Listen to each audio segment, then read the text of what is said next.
काल सायंकाळी 7:30च्या सुमारास अशी माहिती मिळाली आम्हाला, की एक तरुणीवरती कोणीतरी अज्ञात इसमाने ॲसिड टाकून हल्ला केलेला आहे.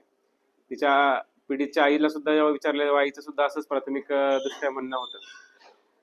तिथे आम्ही त्वरित त्या हॉस्पिटलमध्ये जिथे ती तरुणी ॲडमिट होती तिथे पोहोचलो. त्याचबरोबर आम्ही टीम्स फॉर्म केल्या आणि टीम्स वेगवेगळ्या गोष्टींची तपासासाठी पाठवल्या. सीसीटीव्ही फुटेज प्राप्त केले, Instagram ID, WhatsApp call logs अशा वेगवेगळ्या टेक्निकल व त्याचबरोबर जे कोणी तरुणीच्या मैत्रिणी आहेत, ज्या कुठल्या रिलेटिव्ह आहेत त्यांच्याशी चौकशी केली. त्या दरम्यान असं आढळून आलं की जे काही स्टेटमेंट्स त्या पीडितेने आधी दिल्या होत्या त्यामध्ये काही कॉन्ट्राडिक्शन्स आढळून आले आणि त्याच अन्वये पुढे विचारपूस केल्यान्वये जी पीडित आहे तिने ई साक्ष्यमध्ये व्हिडिओ रेकॉर्डिंग करत आमचे जे काही निर्भया पथकाच्या PSI रावण मॅडम आहेत त्यांच्या समक्ष व पीडिताच्या आईच्या समक्ष आणि डॉक्टर यांच्या समक्ष असं सांगितलं की त्या तरुणीने आपल्या डोक्यावरती ऍसिड, जे काही टॉयलेटमध्ये वापरण्यासाठी ऍसिड जे मिळते 60 रुपयाला 1 लिटर असे ते वर्णन असते, असं वर्णनाचं ऍसिड तिने आपल्या राईट साइड ऑफ द फेसला पोर केलं होतं. आणि तसंच घटनास्थळाचा अभ्यास केल्यावरती असंच काहीतरी दिसून आलं आहे. पुढे तपास चालू आहे. काय मोठं नक्की होतं हे करण्यापाठी मग ते काही पुढे आले का तपासामध्ये?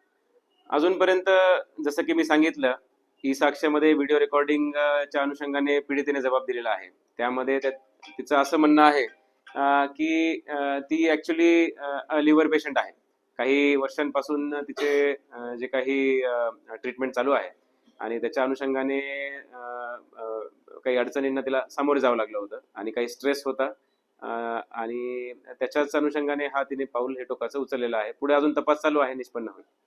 ज्या ठिकाणी तिने असं विकत घेतलं त्या ठिकाणचा काय अजून तपास पोलिसांच्या माध्यमातून होणार आहे का?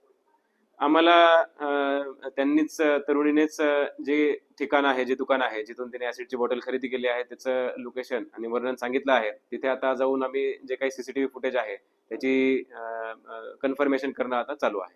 सध्या तरुणीची तब्येत कशी आहे? डॉक्टरांकडून काय अधिक माहिती पोलिसांना? आता जी पीडित आहे तिची तब्येत चांगली आहे. Right side of the eye थोडीशी सफर झाली आहे कारण की ते ऍसिड ट्रिकल डाऊन होऊन तिच्या डोळ्यात गेलेलं होतं. डॉक्टरांनी त्वरित तिचं जे काही ऍसिड होतं ते वॉश करून जास्तीत जास्त हानी न होण्याचे प्रयत्न केलेले आहेत. आणि जे स्किन आहे, स्किनवरतीही काही डिस्कलरेशन आहे. डॉक्टरांचा रिपोर्ट येणे बाकी आहे, परंतु आता ती फिट आहे आणि जे काही उपचार आहे पुढे तो सुरू आहे. या प्रकरणामध्ये काही पोलीस ठाण्यात त्याची नोंद होणार आहे का किंवा त्या संदर्भात?